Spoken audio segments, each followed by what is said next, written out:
Fala pessoal, eu sou o Diego Souza, esse é o nosso canal Falando de Flu e no vídeo de hoje eu vim aqui trazer uma reflexão bem interessante para a gente fazer do ano do Fluminense e o que o Fluminense está repetindo para o ano que vem.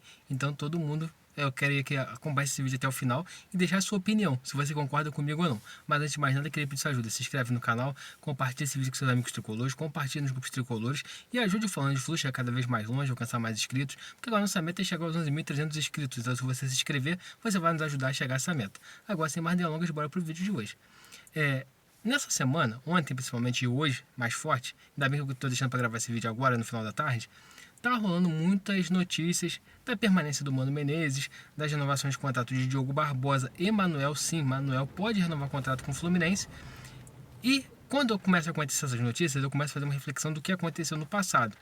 E o que está levando o Fluminense a fazer essas renovações e o que o Fluminense não deveria fazer. Eu, por exemplo, não gostaria que o Mano Menezes permanecesse no Fluminense. Eu não gostaria que o Manuel renovasse seu contrato. Acho que seria bom para ele e para o Fluminense. Porque se a gente parar para analisar, o Manuel teve um bom momento no Fluminense e agora ele não vive um bom momento. Então uma renovação de contrato pode acabar manchando a imagem que ele criou com o torcedor tricolor daquele time de 2022, que era um time que jogava bonito, encantava.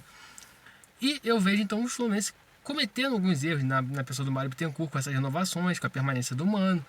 Mas eu também fico imaginando o que pode estar levando o Mário Bittencourt a tomar essas decisões. A primeira, vamos começar pelo Mano Menezes. Se a gente parar para observar, desde o início da gestão Mário, o Fluminense teve treinadores como o seguinte: o Mário chegou em 2019, era o Fernando Diniz. Sai o Fernando Diniz, entra o Oswaldo de Oliveira e aquele ano a gente termina a temporada com o Marcão como auxiliar técnico. O Fluminense livre do rebaixamento, vem em 2020. O Odair Helmas assume o comando daquele time, tem a pandemia, tem tudo mais. Então o Odair Helmas fica até determinado momento do campeonato, e depois ele sai e pede para sair para ir para os Emirados Árabes e o Marcão assume mais uma vez. E o ano 2021 a gente foi comandado por Roger Machado.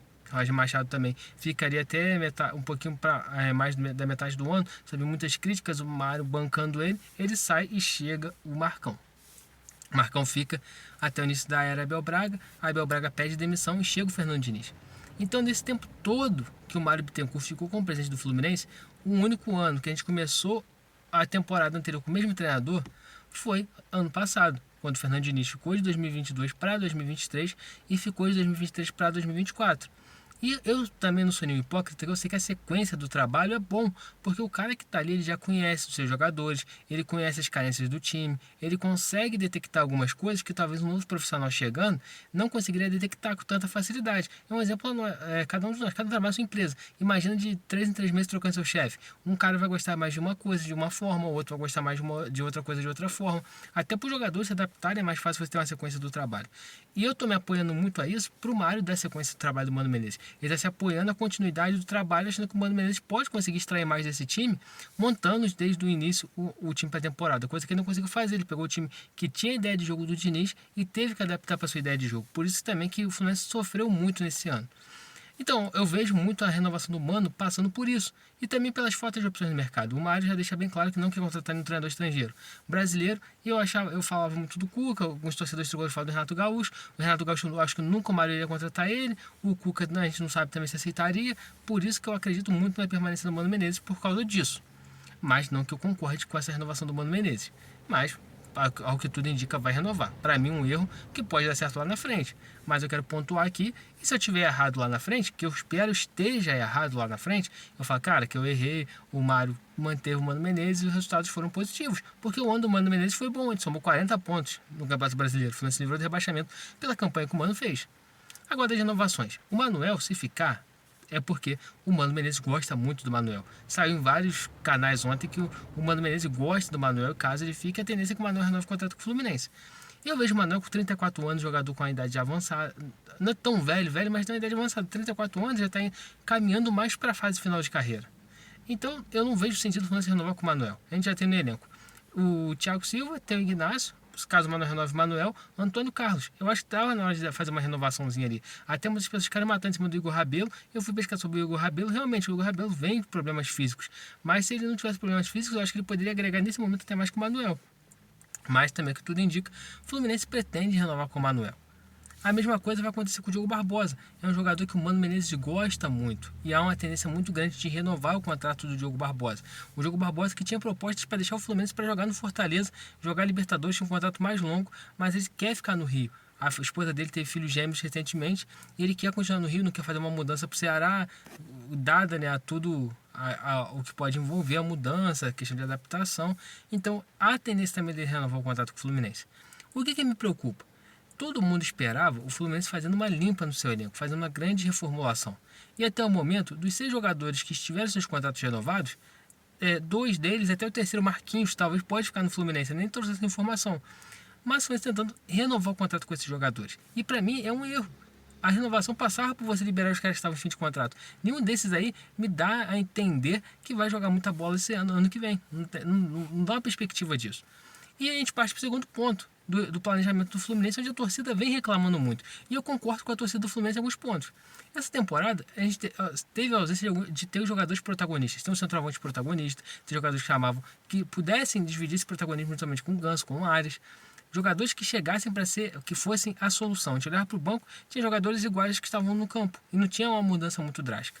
E quando o Fluminense começa a buscar na janela de transferência jogadores como Renato Kaiser, abre uma parênteses aqui, eu acho que o Renato Kaiser vai ser talvez melhor do que o John Kennedy. Não que tenha mais potencial que o John Kennedy, mas talvez ele chegue. No Brasil ele jogou 26 jogos, fez 6 gols sendo reserva. Então ele pode ser um cara que pode agregar.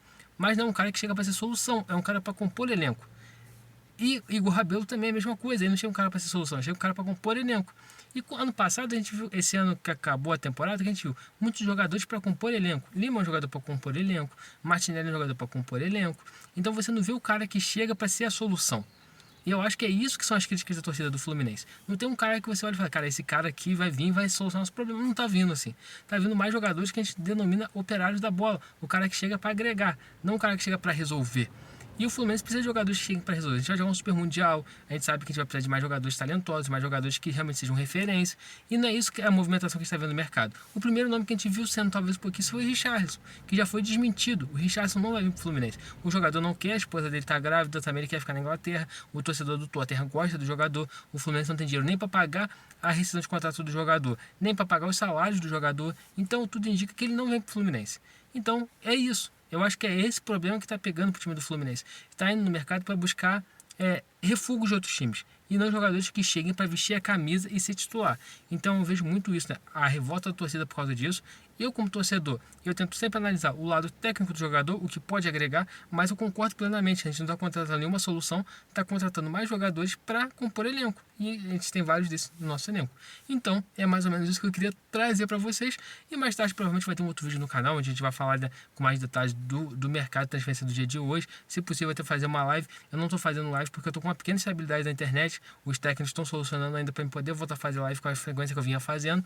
Mas eu queria deixar aqui registrado, né, esse ponto de vista. E pedir você, se você é inscrito no canal, se inscreve dessa moral pra gente. Se você gostar do nosso vídeo, compartilha com os amigos tricolores, compartilha nos grupos tricolores, ajude o Falando de Flu cada vez mais longe, alcançar mais inscritos e saudações tricolores e até a próxima.